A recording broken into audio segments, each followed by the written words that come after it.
नमः हरे हराय नमः। कृष्णा जी, आप सबका बहुत बहुत स्वागत है। मंगलाचरण आरंभ करते हैं। ओम नमो भगवते वासुदेवाय। ओम अज्ञानतिमिरान्धस्य ज्ञानाञ्जनशलाकया चक्षुरुन्मीलितं येन तस्मै श्रीगुरवे नमः। नमः ओम विष्णुपादाय कृष्णप्रेष्ठाय भूतले श्रीमते भक्तिवेदांत स्वामिनिति नामिने।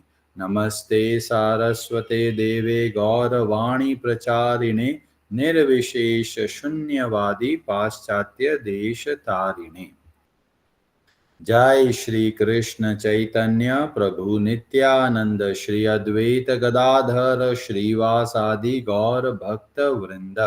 हरे कृष्ण कृष्ण कृष्ण हरे हरे, हरे राम राम राम हरे हरे। कार्पण्यदोषोपहत स्वभावः पृच्छामि त्वां धर्मसम्मूढचेताः। यच्छ्रेयः स्यान्निश्चितं ब्रूहि तन्मे शिष्यस्ते अहं शाधि मां त्वां प्रपन्नम्।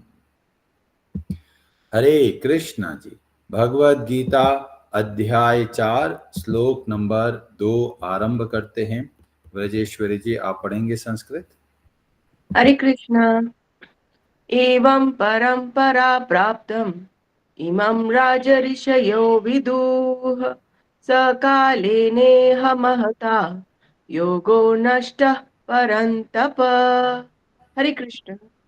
हरे कृष्ण। एवं इस प्रकार परंपरा गुरु परंपरा से प्राप्त इमं इस विज्ञान को राज ऋषयः साधु राजाओं ने विदुः जाना। सह वह ज्ञान कालेन काल क्रम में यह इस संसार में महता महान योगः परमेश्वर के साथ अपने संबंध का विज्ञान योग विद्या नष्टः छिन्न भिन्न हो गया।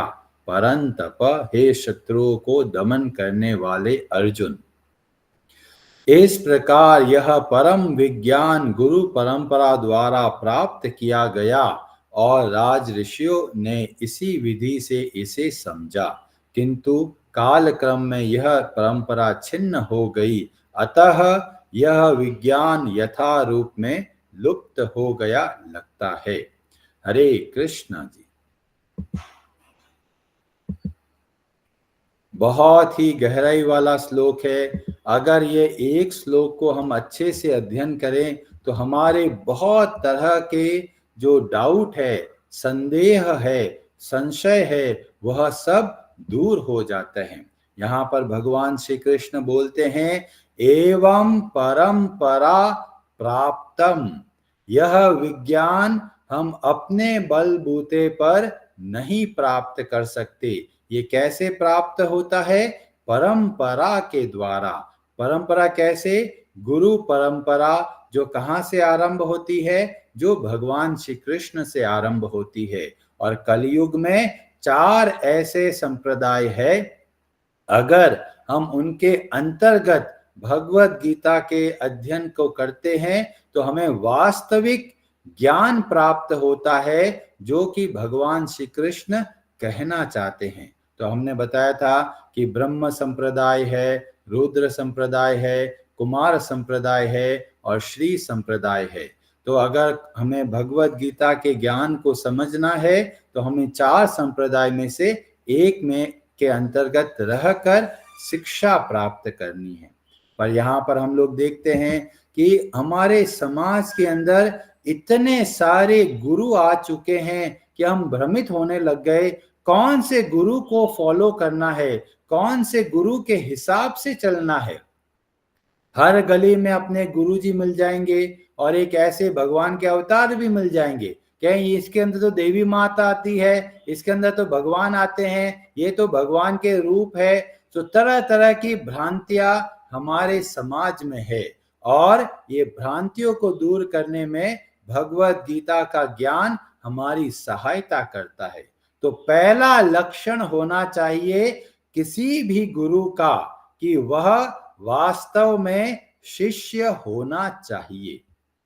इसका मतलब है जो भी गुरु है, जो अपने आप को गुरु बना दिए गए हैं, वो कभी शिष्य नहीं रहे। ऐसे गुरु से हमको ये भगवत गीता का ज्ञान प्राप्त नहीं हो सकता। और जो सेल्फ गुरु होते हैं, जो अपने मनमाने तरीके से कार्य करते हैं, वो वास्तव में हमारी सहायता नहीं करते। जैसे ही इस बात को समझ में आता है 50% गुरु सब गायब हो जाएंगे।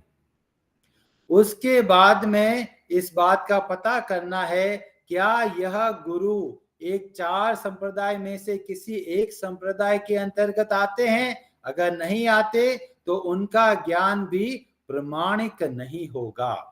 और तीसरा, अगर ये 4 संप्रदाय के अंतर्गत भी आते हैं तो उनके अंदर मुख्य बात क्या है? मुख्य बात है भगवान श्री हरि की भक्ति को बताना, सिखाना, खुद भी प्रयास करे भक्ति करने का, बाकी लोगों को भी शिक्षा दे। किस तरीके का शिक्षा दे? शास्त्रों के हिसाब से। अगर ऐसा कोई गुरु है तो वह एक प्रमाणिक गुरु है। और उन गुरु से जब हम शिक्षा प्राप्त करेंगे तो हम अपने जीवन में बहुत भारी बदलाव देखने को मिलेगा। पर जो गुरु जी होते हैं, कहते हैं जी ये तो हिमालय से आए हैं, बहुत साधना करा है, ऐसे गुरु को पूर्ण ज्ञान प्राप्त नहीं हो सकता। क्यों नहीं हो सकता? क्योंकि भगवान की कृपा के बिना उनको ज्ञान प्राप्त नहीं हो सकता। और भगवान की कृपा कहां से मिलती है? भक्तों के माध्यम से मिलती है। तो अगर हम भक्तों के माध्यम से भगवान की भक्ति करते हैं तो हमें पूर्णतया ज्ञान होता है। अब कई लोग बोलेंगे अरे प्रभु जी, अधूरा ज्ञान और पूरा ज्ञान, इसमें अंतर क्या है? तो बहुत सरल अंतर है। जब कोई गुरु जी, जब कोई बाबा जी बोलते हैं आत्मा परमात्मा एक है, ये आत्मा जो है ब्रह्म है, तो ये अधूरा ज्ञान है। पूरा ज्ञान क्या है? पूरा ज्ञान उसके बाद में शुरू होता है। यह जीवात्मा जो है यह ब्रह्म स्वरूप है, यह आध्यात्मिक है, और साथ में यह भगवान श्री कृष्ण का सनातन अंश है। और यह जीवात्मा का जो स्वाभाविक धर्म है वह है भगवान श्री कृष्ण की सेवा करना। जब यह ज्ञान की शिक्षा दी जाती है तो इसको बोला जाता है यह पूर्ण ज्ञान है। केवल अपने स्वरूप तक बोल दिया जी आत्मा ही परमात्मा है या आत्मा ही सब कुछ है, वह ज्ञान अधूरा है। और इसीलिए जो महाभागवत हुए, कौन है महाभागवत? प्रहलाद महाराज। प्रहलाद इतनी छोटी आयु के बालक, और जिनकी वजह से साक्षात स्वयं भगवान श्री हरि को एक विशेष रूप का अवतार लेना पड़ता है, जिनको बोलते हैं नरसिम्हा देव। ऐसे प्रहलाद महाराज के ज्ञान का, उनके अनुभव की बात हमें देखने को मिलती है श्रीमद् भागवतम में। वहां पर 5वें स्कंद के 18वें अध्याय के श्लोक नंबर 12 में जो प्रहलाद महाराज है वह प्रार्थना करते हैं भगवान श्री नरसिम्हा देव से, और एक बहुत बहुत महत्वपूर्ण सिद्धांत हमको बताते हैं। बोलते हैं हराव अभक्तस्य कुतो महद गुणाः मनोरथेन असति धावतो बहिः। जो व्यक्ति भगवान हरि का भजन नहीं करता, उनकी भक्ति नहीं करता, ऐसे व्यक्ति के अंदर कोई महान गुण नहीं है। क्यों महान गुण नहीं है? क्योंकि मनोरथेन, अपने मन के घोड़े पर बैठकर भाग रहे हैं। और ये बात बहुत बहुत महत्वपूर्ण है, क्योंकि आजकल हमें बहुत सारे गुरु देखने को मिलते हैं, 100 तरह की बातें बताएंगे। कोई बोलेगा बेटी को बचाओ, कोई बोलेगा शेर को बचाओ, कोई बोलेगा नदियों को बचाओ, कोई बोलेगा ये मिट्टी को बचाओ, कई लोग बोलेंगे योग करो, कोई बोलेंगे अष्टांग योग करो, कई लोग बोलेंगे हठ योग करो। तरह तरह के गुरु मिलेंगे, पर हराव अभक्तस्य, जो भगवान श्री हरि की भक्ति नहीं सिखाता है वो वास्तव में केवल अपने मन की बातें बताता है। और जो अपने मन की बातें बताता है उसका मतलब उसके अंदर काम वासना है, और यह काम वासना क्या करती है? भगवान की भक्ति को करने नहीं देती। पर जो गुरु प्रामाणिक है, परंपरा से आते हैं, भगवान श्री हरि की भक्ति को सिखाते हैं, ऐसे गुरु ही हमें वास्तविक ज्ञान दे सकते हैं। कई लोग बोलते हैं प्रभु जी आप तो बहुत भारी बात बोल रहे हैं, क्या भगवान हरि की भक्ति नहीं सिखाते, वो कोई काम के नहीं? तो बताया गया भगवान हरि की भक्ति का मतलब क्या है? भगवान श्री हरि की भक्ति का मतलब है हमारे मन में कृतज्ञता का भाव होना है भगवान श्री कृष्ण के प्रति, क्योंकि वे ही ऐसे हैं जो सदैव हमारे साथ चले हैं, हर जन्म में एक परमात्मा के रूप में विराजमान होकर हमको मार्ग बताते हैं, समय समय पर अवतार लेते हैं, हमें शिक्षा देते हैं, समय समय पर भक्तों को हमारे जीवन में भेजते हैं। हमारा ये जीवन जो चलता है भगवान श्री हरि की कृपा से चलता है, और जब इस बात को हम समझने लगते हैं तो उनके प्रति हमारा स्वतः ही कृतज्ञता का भाव होता है, और जब कृतज्ञता का भाव होता है तब हमारे अंदर सारे के सारे सद्गुण प्रकट होने लगते हैं, क्योंकि सारे गुणों का जो सार है वह है कृतज्ञता। जब हम कृतज्ञता पूर्ण जीवन को जीते हैं तो हम स्वतः ही भगवान श्री हरि की भक्ति करेंगे। अभी कई लोग बोलते हैं हम तो शिव जी की भक्ति करते हैं, कोई समस्या नहीं। जब हम कृतज्ञता से आरंभ करते हैं तो भगवान शिव स्वयं हाथ पकड़कर हमको भगवान श्री हरि की भक्ति सिखाएंगे। हमारे शास्त्र पद्म पुराण में बताया गया पंच देवताओं की पूजा का विधान है, और ये 5 देवताओं में से देवी में से किसी की भी अगर पूजा करे निस्वार्थ भाव से तो सीधे के सीधे हमको भगवान हरि की ही भक्ति सिखाएंगे।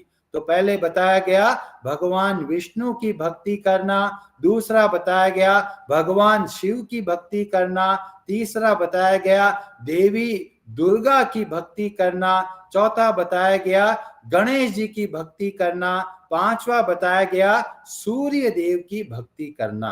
अगर ये पंच देवताओं में से किसी की भी पूजा करे बिना किसी स्वार्थ के तो वे स्वतः ही हमको भगवान श्री हरि की भक्ति को सिखाएंगे।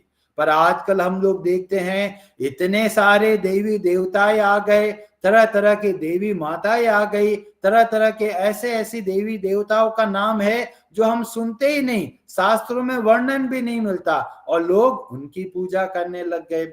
और इसीलिए शास्त्रों का ज्ञान होना बहुत जरूरी है। बिना शास्त्रों का ज्ञान लिए मनमाने तरीके से किसी को भी गुरु बना देते हैं तो ऐसी समस्या आती है। तो जब आपको शास्त्रों का अध्ययन करना है या ये पता करना है कि हम किस गुरु के अंदर शिक्षा लेना है, तो यह बहुत महत्वपूर्ण बात है कि गुरु परंपरा के अंतर्गत जो व्यक्ति आते हैं वह हमको शिक्षा दे सकते हैं। अब कई लोग बोलेंगे प्रभु जी समस्या क्या है, कोई बाबा जी साधना करके आ गए और हमें कुछ शिक्षा दे रहे हैं तो इसमें तकलीफ क्या है? तकलीफ क्या है? उसमें सबसे बड़ी बात यह है कि उन्होंने एक महत्वपूर्ण सिद्धांत नहीं सीखा, और वह महत्वपूर्ण सिद्धांत क्या है? भगवान के प्रति कृतज्ञता।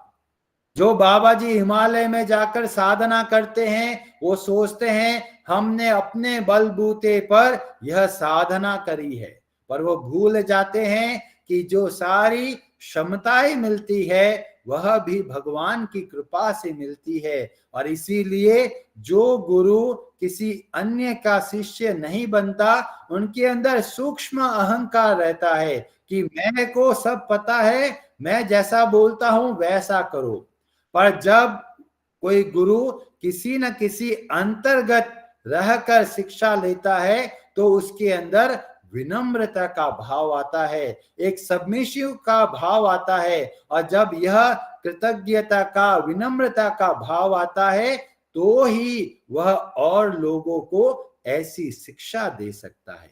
और इसीलिए बहुत बहुत जरूरी है एवं परंपरा प्राप्तम। परंपरा के अंतर्गत जब आप शिक्षा ग्रहण करेंगे तो आपके अंदर कृतज्ञता का भाव रहेगा, विनम्रता का भाव रहेगा। और जब कृतज्ञता, विनम्रता, सेवा का भाव रहता है तो हमारे अंदर सारे सद्गुण प्रकट होने लगते हैं। इसीलिए शास्त्रों का अध्ययन कीजिए भक्तों के संग में। हरे कृष्णा जी। आप सबका बहुत बहुत धन्यवाद। हरे हराये नमः।